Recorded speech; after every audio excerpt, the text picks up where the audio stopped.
Bismillahirrahmanirrahim. Assalamualaikum warahmatullahi wabarakatuh. Jumpa kembali bersama Aida Happy Family YouTube channel, saluran edukasi, hiburan, dan informasi. Topik kita kali ini adalah tentang luasnya rahmat Allah Subhanahu wa Ta'ala.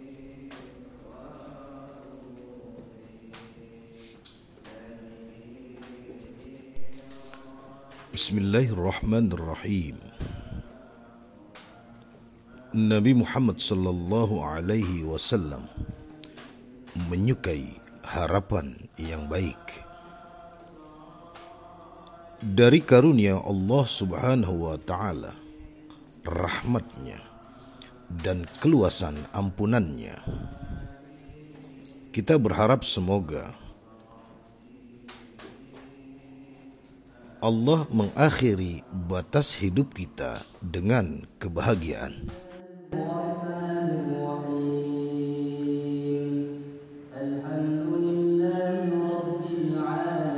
Allah Subhanahu wa Ta'ala berfirman,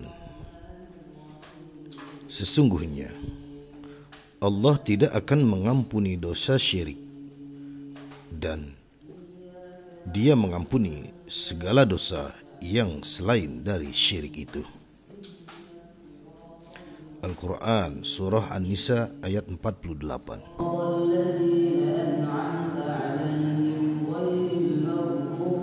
Allah juga berfirman, dan barang siapa yang mengerjakan kejahatan serta menganiaya dirinya, kemudian ia mohon ampunan kepada Allah, niscaya ia mendapati Allah Maha Pengampun lagi Maha Penyayang. Al-Quran Surah An-Nisa ayat 110.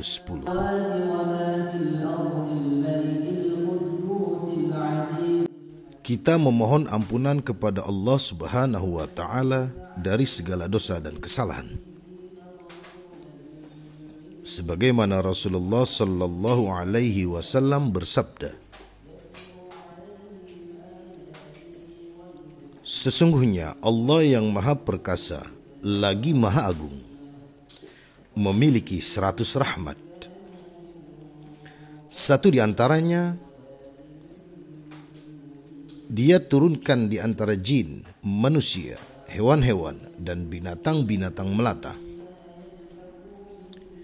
Dengan satu rahmat itulah mereka saling mengasihi dan saling menyayangi. Dan 99 rahmat lainnya Allah gunakan untuk menyayangi hamba-hambanya di hari kiamat nanti. Diriwayatkan bahwa pada hari kiamat kelak, Allah Subhanahu wa Ta'ala mengeluarkan sebuah catatan dari bawah arsy yang bertuliskan, sesungguhnya rahmatku mendahului murkaku. Aku adalah zat yang Maha Penyayang di antara para penyayang. Maka Allah mengeluarkan dari neraka orang-orang yang layak sebagai penghuni surganya. Rasulullah sallallahu alaihi wasallam juga pernah bersabda, Allah yang Maha Perkasa lagi Maha Agung menampakkan diri kepada kita di hari kiamat sambil tersenyum, lalu Dia berfirman, bergembiralah wahai kaum muslim, karena tidak ada seorang pun di antara kalian melainkan telah aku gantikan tempatnya dengan seorang Yahudi atau orang Nasrani.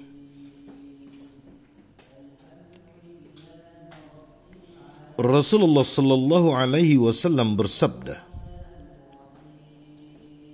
pada hari kiamat nanti Allah Ta'ala memberikan izin kepada Adam untuk memberi syafaat kepada seluruh keturunannya sebanyak 110 juta orang. Rasulullah sallallahu alaihi wasallam bersabda, Allah yang maha perkasa lagi maha agung berfirman, keluarkanlah dari neraka siapa yang pernah menyebutku barang sehari atau pernah merasa takut kepadaku walaupun dalam satu tempat. Rasulullah sallallahu alaihi wasallam juga bersabda, apabila penghuni neraka berkumpul di neraka bersama ahli kiblat yang ditunjuk oleh Allah, orang-orang kafir bertanya kepada mereka, bukankah kalian orang-orang muslim? Mereka menjawab, ya. Orang-orang kafir berkata, kalau begitu, Islam kalian tidak ada gunanya bagi kalian, karena kalian ternyata bersama kami di neraka.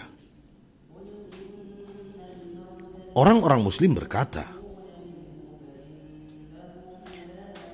kami mempunyai dosa, karena itu kami dihukum disebabkan dosa-dosa kami tersebut.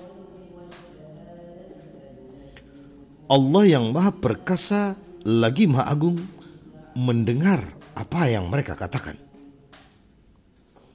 Allah lalu memerintahkan kepada malaikatnya untuk mengeluarkan orang-orang muslim yang berada di dalam neraka, dan mereka pun keluar.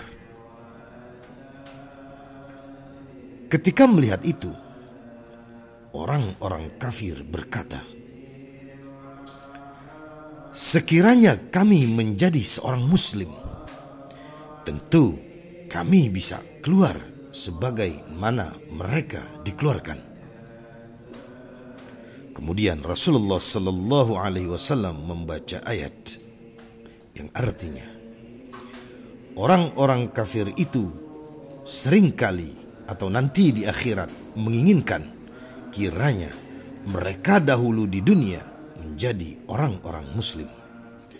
Surah Al-Hijr ayat 2. Rasulullah sallallahu alaihi wasallam juga bersabda, sungguh Allah lebih menyayangi seorang hamba yang beriman daripada seorang ibu yang penyayang kepada anaknya. Jabir bin Abdullah radhiyallahu anhu berkata, barang siapa yang pada hari kiamat nanti kebaikan-kebaikannya melebihi dosa-dosanya,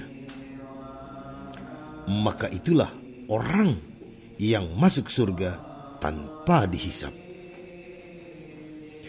Dan barang siapa yang pada hari kiamat nanti kebaikan-kebaikannya sama dengan dosa-dosanya, maka itulah orang yang dihisap atau diperiksa dengan pemeriksaan yang ringan. Kemudian ia masuk surga. Sesungguhnya syafaat Rasulullah sallallahu alaihi wasallam itu bagi orang yang membinasakan dirinya dan memberatkan punggungnya. Diriwayatkan bahwa sesungguhnya Allah Subhanahu wa taala berfirman kepada Musa alaihi salam, Qarun meminta pertolongan kepadamu dan engkau tidak mau menolongnya.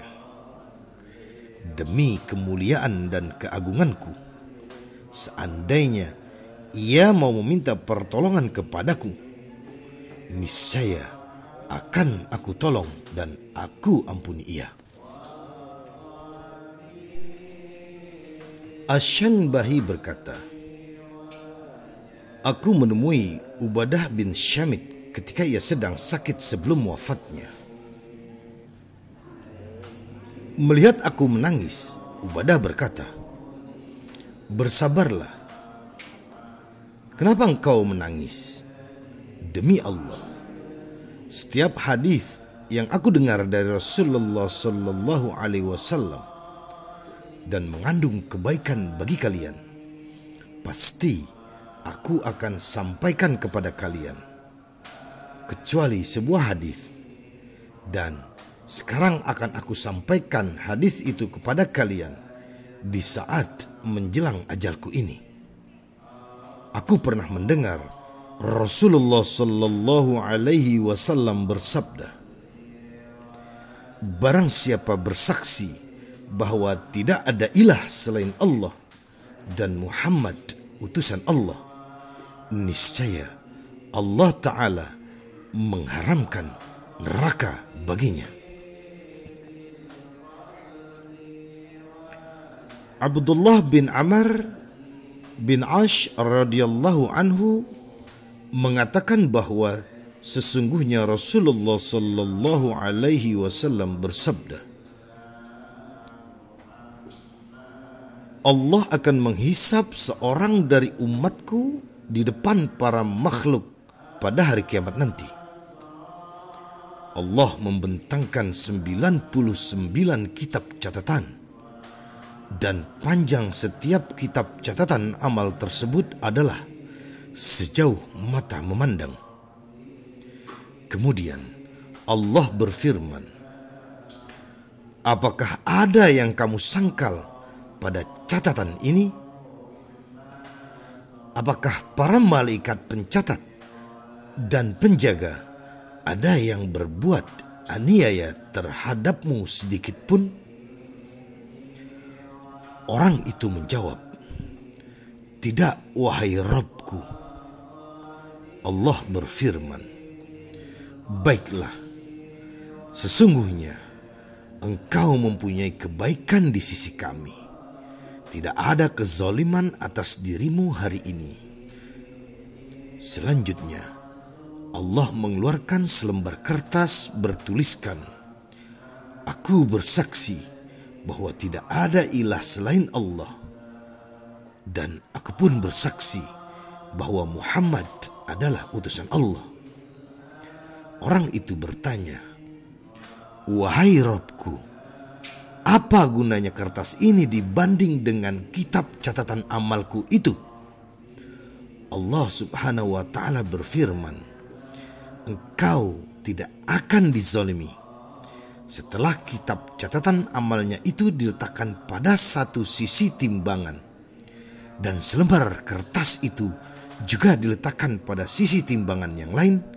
Ternyata kitab catatan itu kalah berat dibanding dengan selembar kertas ini. Maka tidak ada sesuatu pun yang dapat mengalahkan nama Allah. Segala puji hanya milik Allah semata, dan semoga rahmat serta salam sejahtera senantiasa dilimpahkan kepada nabinya. Wallahu a'lam bishawab. Diambil dari kitab ringkasan Ihya Ulumuddin karya Imam Al-Ghazali. Akhirnya, mohon maaf atas segala kekurangan, kekhilafan, dan kesalahan di sana sini. Semoga video ini membawa manfaat untuk kita semua. Assalamualaikum warahmatullahi wabarakatuh.